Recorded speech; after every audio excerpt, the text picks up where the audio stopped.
Absentee Indians used to think they were white. They'd come, visiting grandmas, big cars, neat little quiet scrubbed-looking kids, and matching tennies, come from somewheres else for sure. Sundays, or maybe just seeming like it, and acting like a holiday too. Absentee Indians. Back for a memory, a fix if they could find it. Get them through till next powwow. Sugar bush, funeral, next lonely. Old man blues, we call it. Emptiness, bubbling up like a blister. Ready to pop. Ain't no cure for it but home. Now it's me returning, gone visiting, making the res rounds. Like all other absentee Indians, a week to see my whole family. 25 minutes apiece each. Picnic at Coffee Pot Landing. Fishing at Oldies. Berry picking. Sausage making. One of every good thing squeezed in. Hardly enough time. This trip. But making plans. Next trip. Litanies of family names. River talk hollows.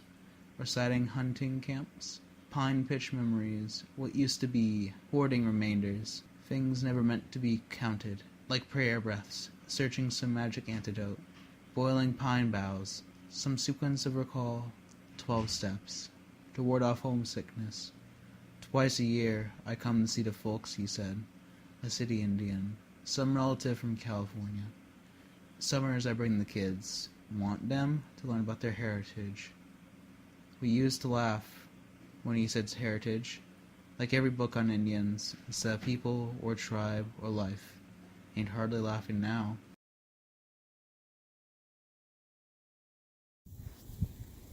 Hey guys, so Native American culture is extremely important because, just like how we preserve our natural wildlife, we need to preserve this because just like out here, our wildlife is going to be disappearing, and it needs to be preserved because, the Native Americans were here way longer than we were. They crossed over the Bering Strait land bridge from Russia into here.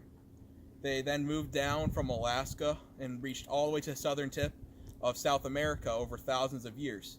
And through that time, they developed many cultures, many languages, and many traditions. And nowadays, with modern culture coming around and less focus being on nature and more focus being on modern technology, we're starting to lose a lot of those customs. So the importance of keeping this is very prevalent in that, just like Western traditions, they deserve to be here and they deserve to be in the United States because as a person who had immigrants in his family, we brought over a lot of our traditions, and that's what helped build America.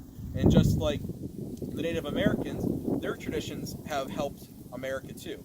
And we found a great respect for nature and a great respect for life. And looking at Native American culture, we can actually see a lot from our own culture, like when you're looking at the early Germanic cultures, where we were basically all in small tribes, and we were trying to live off the land. That's basically what Native American culture was. And without the Industrial Revolution, the Native Americans might have still been living like that, like we see in tribes in the Amazon. So to keep our culture like this and to keep their culture, we need to protect it. We need to celebrate it, and we need to make it beautiful and to where it used to be, so that just like out here in Vermont, we can have this wonderful time and enjoy it. As Will Smith once said, the Wild Wild West. So in the Wild Wild West, the Native Americans were portrayed as savages, and in some cases, it was actually kind of true. The portrayal of the Comanche and the Apache was almost right on the spot for their warriors, where they were extremely violent and scalping. But that isn't to say that all cultures in the West or in the Southwest were the same. A lot of them actually built almost cities inside cliffs, and the Navajo are especially very prevalent in this. So as we expanded westward, the Native Americans felt that their land was being taken away more prevalently. They felt it was going to be taken away. So the Native Americans, they, like us, if our land was going to be taken, we would have defended our land. So when they attacked very savagely because they felt that if they were to able to cause enough blood, the white man, us, we would stop moving westward. But that was the opposite of what was portrayed.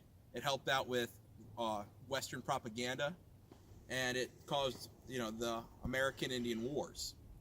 So Native Americans, they became almost extinct at this point out in the West. And this is very important in Native American culture. This warrior culture that was kind of portrayed by the West became the most important, that I feel, views that the Americans use today. We have many teams that are named after them, such as in my hometown, Cheektowaga, we call our team the Cheektowaga Warriors. But it can also be seen today to be slightly racist, like the Washington Redskins. So even though we might subconsciously be trying to portray the best of them, sometimes we might portray the worst. So to protect Native American culture, I think that we need to think more positively of the natives who used to live here, and to bring them more into politics, because as of right now, they have no representation in the House of Representatives, because they currently do not count as populace when it comes to states. So I think that's one of our first steps should be is taking the bigger reservations, or Native American territories as a whole, and giving them representation, at least in the House of Representatives. Indian, I can see, is sort of like somebody who doesn't stand up for their people. And the way I can see that is, like, I'm Italian, so when people make Italian jokes, I get pissed off because, that's not right. And, this is a safe place here at Norwich, and we can't be doing this. So when people, make jokes about Native Americans, and Native Americans go along with it, I feel like it's trying to, move the story along of their fight. We're trying to get, recognition as an actual people. And, Du Bois once said that, everybody has, everybody wears these masks. So in private, the Native Americans are usually very angry when people, make fun of them. But then in public, they almost capitalize on their stereotypes by building casinos or participating in events that would, perpetuate their stereotype.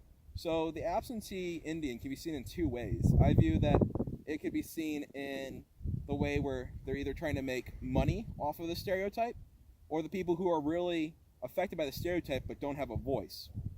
So, we need to be able to stop this and to make sure that everybody has a safe enough space where they can say their views, and they can say it openly without fear of people attacking them from, either monetary value, or getting attacked because, they're Native Americans. And at the end of the day, everybody has the right to say their views, and everybody has the right to stand up for their people. And when a Native American doesn't do that, they're an absentee Indian.